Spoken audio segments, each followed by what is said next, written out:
Jaringan Hamsika kembali mendesak Polres Sika untuk segera menetapkan tersangka kasus dugaan tindak pidana perdagangan orang, TPPO, yang terjadi di Eltras Pam Maumere, Kabupaten Sika, NTT.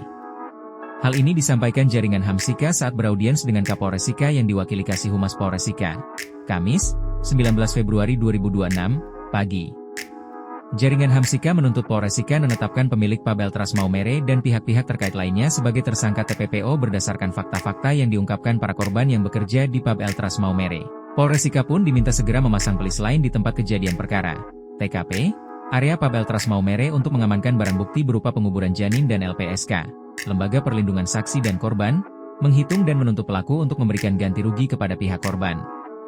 Jaringan Hamsika menegaskan, perbuatan atau tindakan pemilik pub Eltras Maumere telah memenuhi unsur TPPO sesuai ketentuan pasal 2 ayat 1 UU No. 21 tahun 2007 tentang pemberantasan tindak pidana perdagangan orang. Perbuatan atau tindakan pemilik pub Eltras Maumere telah pula memenuhi unsur TPPO sesuai ketentuan pasal 455 UU No. 1 tahun 2023 tentang Kitab Undang-Undang Hukum Pidana.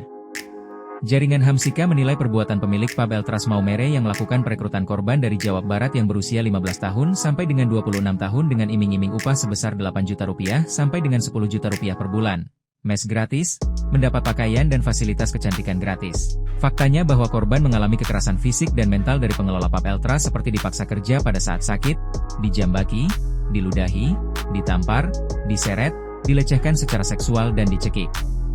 Korban dipaksa untuk membayar sewa mes sebesar Rp300.000 per bulan, tidak diperbolehkan keluar dari area pub Eltras. Korban harus membayar jasa kepada karyawan pub Eltras sebesar Rp50.000 untuk membeli makanan atau air mineral.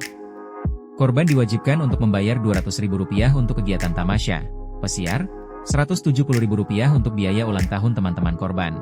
Korban dikenakan denda oleh pemilik pub Eltras apabila korban menolak melayani kebutuhan seksual tamu pub Eltras dikenakan denda sebesar Rp2,5 juta. Korban dikenakan denda Rp2.500.000 apabila terjadi adu mulut dalam pub Eltras. Korban dikenakan denda Rp5 juta apabila berkelahi dan merusak fasilitas pub Eltras. Korban dikenakan denda Rp100.000 apabila masuk kamar teman korban.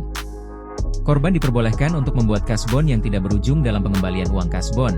Ini merupakan penjeratan utang oleh pemilik pub kepada korban. Korban dipaksa membuat surat persetujuan dari orang tua yang ditulis tangan namun isinya didikte sepenuhnya oleh RL dan AW.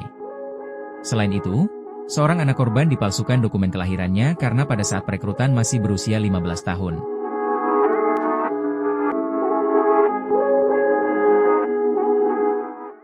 Download Tribun X sekarang, menghadirkan lokal menjadi Indonesia.